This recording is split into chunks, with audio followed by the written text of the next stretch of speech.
The regiment moved the fastest it ever had, the prince worried about infection setting in. An unnatural heat had already settled over the girl, not that she knew. She slept fitfully where she was cradled against his chest. Raisin blew through the outer wall, headed straight for the palace gates. He only stopped to carefully lift Kahira into his arms before sprinting to the med ward. From the highest tower in the castle, another young man watched these events with a pain in his heart that not even he could explain. Servants split like the sea before the prince. So focused on his destination, he plowed through any who stood before him. The doors opened with a bang, startling the staff.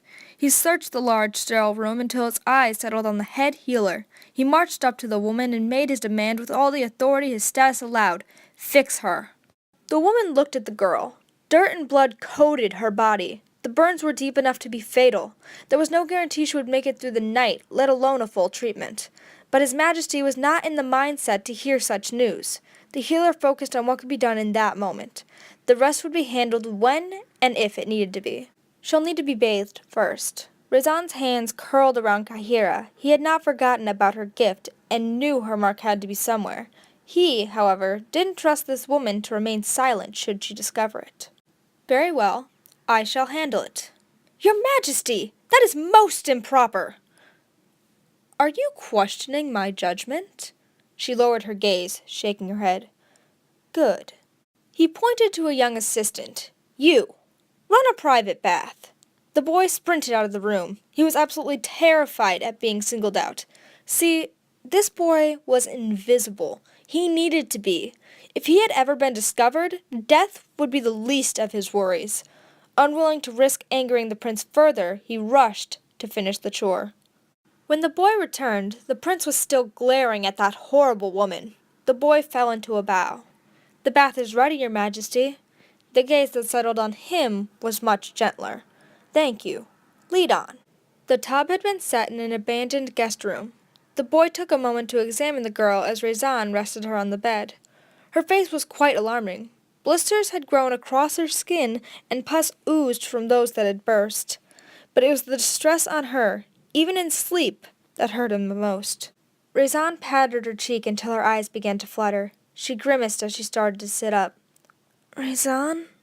No sane citizen had ever dared call him by his given name, but he simply smiled. It was a welcome change. He was never one for formalities anyway. Hello. He wouldn't meet her eye. I'm sorry, but you need to wash up before the medical team can work. She looked away, a faint pink peeking through the dirt, but nodded. The boy, who had watched quietly from the doorway, stood before her. Cloth is stuck to your burns. You'll need to soak them to help with removal. A bowl was in his hands. The liquid stung her nose. A look of distaste flickered over her features before she agreed. The boy was close to her age, if a bit younger. He kneeled in front of her, sponge in hand. May I? She gave a small hum of acceptance. When the solution touched her skin, she hissed, unconsciously shifting. Sorry. Raisin gripped her hand. Squeeze it if you need. She smiled faintly. Thank you. The words were breathy, each one feeling forced from her throat. She glanced at the boy. He wouldn't look at them. She tilted her head. His hands were steady, but he slouched, and his grip on the sponge kept tightening. If you don't mind my asking, what's your name? Her breathing was short, and she kept clenching her eyes closed. The boy deliberated for longer than most would deem necessary, but this wasn't the first time he had to do something like this, and while her interest seemed genuine, it was also clear she was searching for a distraction. Jerfane. She smiled painfully. That's a nice name. She had to take a second, breathing deeply. I'm Kahira Amne. Raisin observed their interaction with close scrutiny. He noticed details that passed Kahira in her wounded state. Jer didn't seem to mind Kahira, but he edged away from Raisin and flinched any time the man fixated on him. However, Kahira wasn't as oblivious as she appeared. She saw the gloves the boy wore. If they had been medical grade, she wouldn't have paid them much mind, but these were a dark brown leather. There wasn't much he could be doing as a healer that required such heavy-duty gear. She had suspicions, but she would never risk a reveal, not here. Jer would disclose his secrets when he wished. Besides, she could have been wrong, and she would never endanger someone over an instinct. Rezan didn't recognize the boy, and he was unfortunately intimately familiar with the medic teams. Not that he was particularly concerned over this fact, he had been doing a good deal of travel at that time. It wasn't as though the boy held a dark aura either, just strange. How long have you been working here, Jer? He kept his head bowed, but turned in Rezan's direction. Not long, Your Majesty. I only recently turned 14. He turned back to Kahira. I'm going to start detaching the cloth, all right? She nodded, breathing shakily as she braced herself. A strangled mix between a groan and scream escaped her mouth. For someone so obviously exhausted, she had a strong grip as she began to crush Rezan's hand. He remained silent, calmly rubbing soothing patterns into her uninjured arm. Jared diverted her attention as best he could with mindless chatter. How old are you? 15. Tears were gathering at the corner of her eyes, but she wouldn't let them fall. What's your favorite color? Sky blue. What's your favorite animal? Swallows. What about your favorite flower? Her face contorted into one of indescribable pain, but for once it didn't seem to be physical. Forget-me-nots. Jared pulled the last strip away. Done. She smiled, laughing slightly breathless. Rezan drew a small knife from his boot. It'll be easier to cut away the fabric. At that point, Kahira couldn't have cared less. Her top was little more than a rag, and her leggings were already in tatters. It removed well enough, but Rezan stared resolutely at her back, and it wasn't just out of respect for her privacy. He had found her mark. There, over her upper spine, between her shoulder blades, was a black circle holding the silhouette of a bird in flight. Luckily for him, no one had noticed his slight hesitation. Jer was still turned politely until a sheet was lightly wrapped around her figure. They all pretended the muffled scream never happened as she was laid in the water, cloudy water maintaining her modesty. Rezan was unsure whether to leave the two alone. It's not that the boy seemed like a particularly violent person, but fear did strange things to people. Kahira was so vulnerable, and he didn't know his stance on gifteds. However, Kahira needed fresh clothes. It was only after some not-so-subtle prompting and a promise not to do anything Kahira didn't consent to that he even dared. Jer kindly wiped her face clear as she began the agonizing process of cleaning her body. It became clear that she wouldn't be able to reach her back. I can help you. She froze. She shook her head so violently Jer had worried she would strain her neck. When he crept closer, she slammed her back to the rim of the tub, groaning. He jumped back, hands up. I'm sorry? She eyed him guardedly. Her gaze flashed to his gloves. If someone had asked her now, she would have said this was one of the riskiest decisions she would ever make. She slid forward, exposing her back.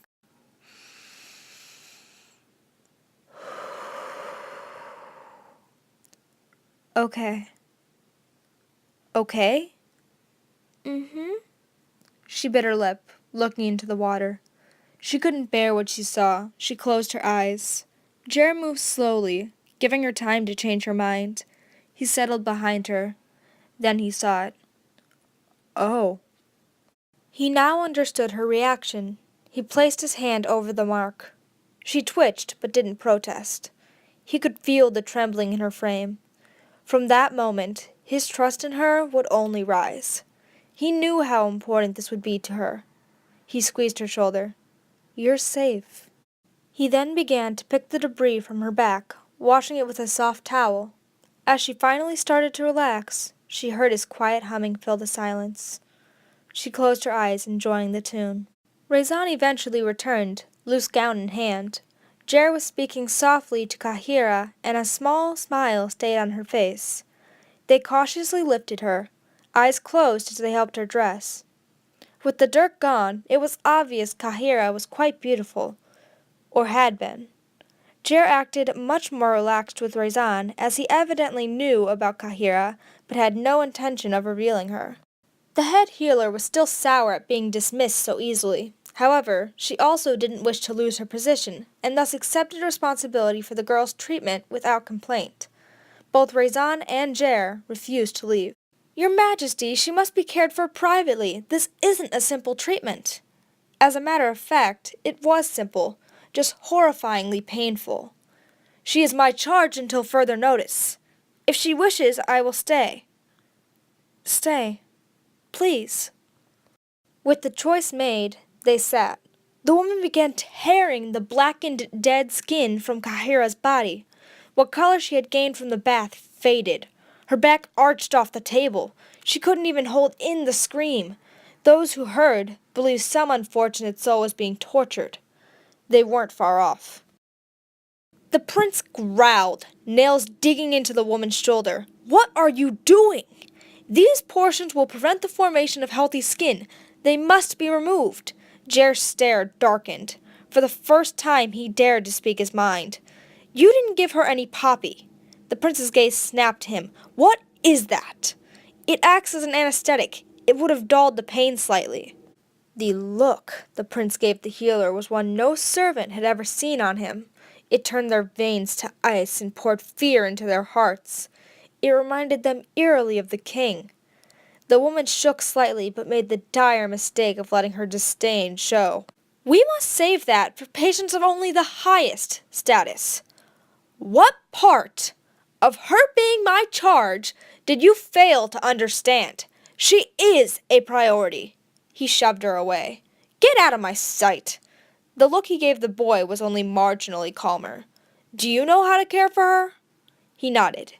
You will be her caregiver. The quiet camaraderie of earlier would be lost momentarily. Now, Jer knew was a moment for formality. Yes, your majesty. The healer looked as though she would object, but reason must have been somewhere in her head, for she remained silent. Kahira was still shaking on the table, tears streaming down her cheeks, and when she was initially picked up, she fought. She kept muttering no, weakly fighting Rezan's hold. Shh.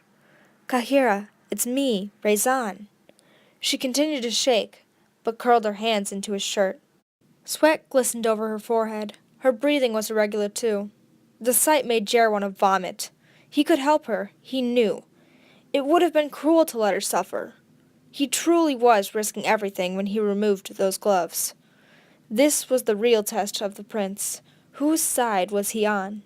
He placed his hand over her forehead. The mark on his hand began to glow. Her features grew more peaceful as he worked his way over her body. It was silent when he finished. Kahira's gaze was kind when she looked at him. When he saw those eyes, he knew she had already guessed. It eased his curiosity on why she let him see her mark. Thank you. He moved to sit near her head. He swiped the hair out of her eyes. You're welcome. I couldn't fix everything. People would question if you looked too normal after how severe your condition was. She smiled, patting his hand before falling asleep. Only now did he look over to the prince. He didn't care. He smiled, and it was so compassionate. May I? He pointed to his hand. Jer cautiously gave it. Rezan didn't do anything, simply stared at the herb inside the circle. That was brave of you. Jer shrugged. I'm not going to watch something like that again. Rezan knew there was a story there, but also knew when not to push. He brushed the comment aside. Jer glanced back at Kahira. She'll always be scarred. All three had assumed this, but saying it aloud had made it so much more final. I wish I could do more. You helped. Look. Rezan gestured to her tranquil features. She's not in pain anymore. It wouldn't stay that way, but in that moment, the situation didn't seem so bad. Deeper in the palace, a man sat on his throne. The iron crown that sat upon his head gleamed, but the face beneath it was hardened as stone. He had just been made aware of the new developments, and his displeasure was clear. It didn't sit well with him. How could she have survived? If he had been thinking clear at the time, maybe he would have remembered the prince in the tower. As it stood, he tormented his general as he tried to discover what had gone wrong.